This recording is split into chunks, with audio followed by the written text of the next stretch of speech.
Okay, joining us now with the latest on coronavirus, we have CNN chief medical correspondent Dr. Sanjay Gupta and Dr. Rochelle Walensky. She's the chief of the Infectious Diseases Division at Massachusetts General Hospital. It's great to have both of you, particularly with all of this breaking news. Morning.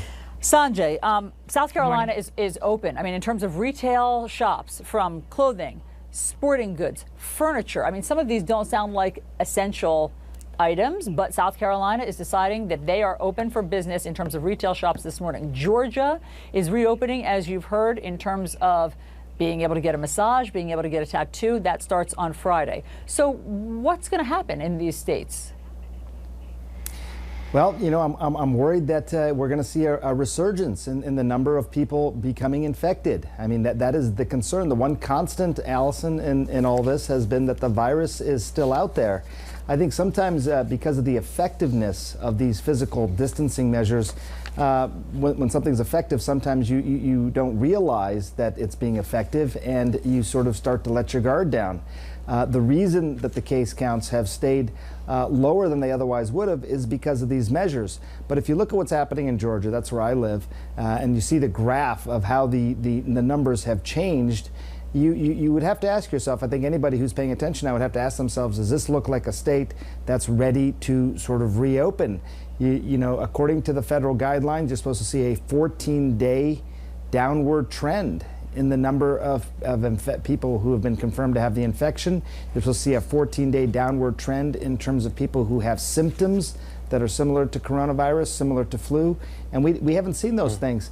And you know, look, the types of things that are opening, I mean, I think it's just going to be very hard to maintain any kind of social distance, physical distance there. So I get the urge to reopen, but this seems too soon. Talk to me about that, Sanjay. What if I go to a restaurant in Georgia?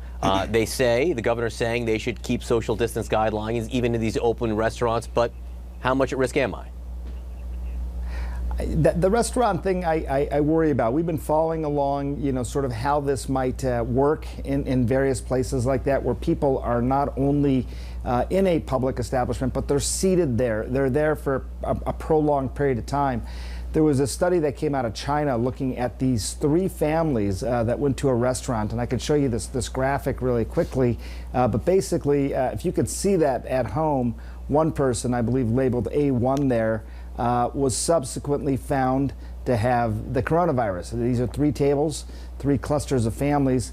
None of them had been diagnosed beforehand. They were, you could see that 3 people at the table behind where this one person sat, a different family, were subsequently diagnosed. 4 people at the same table, and then 2 people at another table were all diagnosed with the coronavirus. Prolonged sitting, they looked at the timing, it was about 53 minutes of prolonged contact between these tables, and that gives you an idea of just how contagious this is. There was a fan, air conditioner fan, blowing from one side of the room to the other, and that may have contributed to the spread of this, but regardless, I mean, this is a really contagious virus. That has not changed. What has changed is that the physical distancing measures have been effective to a significant extent. So I just worry that we're gonna erase a lot of those gains and start to see people who get infected, people who get hospitalized, and sadly maybe even people who die again. Dr. Walensky, I want to pull up that graph again that Sanjay just referenced about the cases in Georgia, because I think they're instructive. So yesterday they saw a spike in cases. So, I mean, it has been bouncing around, you know, fluctuating. So the numbers have gone from, on April 8th, there were more than 1,079 cases.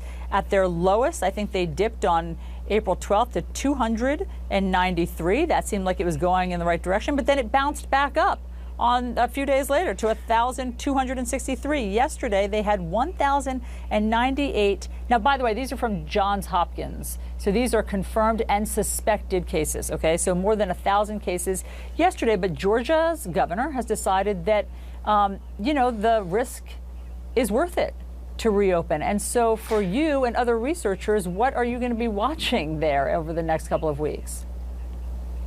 Well, good morning, Allison. I want to say a couple of things about the sort of these bumps of the cases moving around. First of all, one thing that you might be interested in is that April 12th was a weekend. So we know how many cases happen because people come in to be tested. And you can see from the graphs from the Georgia Department of Public Health website that there are fewer cases detected on Saturday and Sunday. And that's simply because there's probably less testing going on. So many of the healthcare centers are closed. Many of the urgent care centers are closed. And there's probably just less testing happening. So we're finding less cases. So I think we have to look at the overall trend.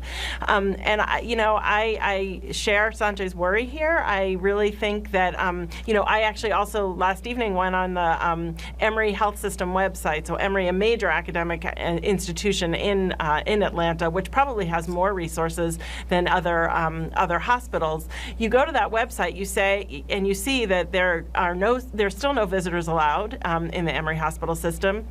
You see that you need an appointment in order to get a test. It says that people with mild symptoms will not get a test. That if they're well enough to stay home and they have symptoms, they will not get a test. And then it says at the very end that testing capacity really depends on how much PPE they have and that they're really trying to conserve their PPE. So in my mind, that doesn't sound like there's enough testing going on to be able to move this back from mitigation, where we are with social distancing, to containment, which means we can find every last person who has disease and contact trace them so that we can isolate the person and quarantine the people they've been in contact with who are at risk of further transmission. Sanjay, let me just put this to you bluntly. This is not an abstraction for you. You live in Atlanta. You are in Atlanta right now. Would you go out this weekend and get a haircut or a tattoo? No, I obviously would not do that. I mean, this is still a concern. I think that clearly the virus is still out there, and I think Dr. Walensky's point is a very good one. I mean, I work at Emory. Emory is an institution that was very well set up for this sort of thing, in part because of Ebola back in 2014. We built a lot of capacity back then to deal with this sort of thing, and there's been times still where it's been, redlining. I don't think Emory was ever sort of in danger of surging past capacity, but there were other hospitals in Georgia that are. John, for me, I think for my family, we had conversations about this with my friends last night, people calling me from the city, from around the state. As we've always said, it's not just about the individual.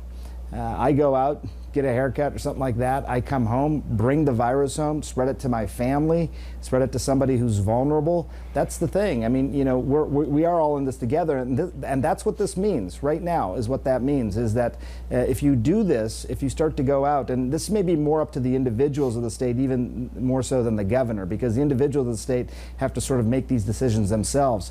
Are they going to want to go to a restaurant knowing that there's risk? Is that door handle potentially contaminated? Did the massage therapist I'm about to get a massage from get tested? I mean, how are people supposed to navigate these decisions? There is the pragmatic, is there enough testing? Is there enough hospital capacity questions? But then there's the psychological part of this. I don't know that people feel safe right now to do this sort of thing. So what kind of position are we putting people in potentially? I think that's a big question. But to your question, John, I obviously would not do that. Polls suggest, Dr. Walensky, that a majority of Americans do not feel safe sort of re-engaging in society as we knew it a couple of months ago. But of course, there'll always be some people who have cabin fever, who are desperate to get out, who are desperate to resume their old lives. I just want to pull up one other graphic here, and that is the states that are currently seeing upticks in cases. And they're all over the map. Massachusetts, from Massachusetts to California, okay, so both coasts. Then there's Florida. Georgia is on this list of places that are currently seeing an uptick.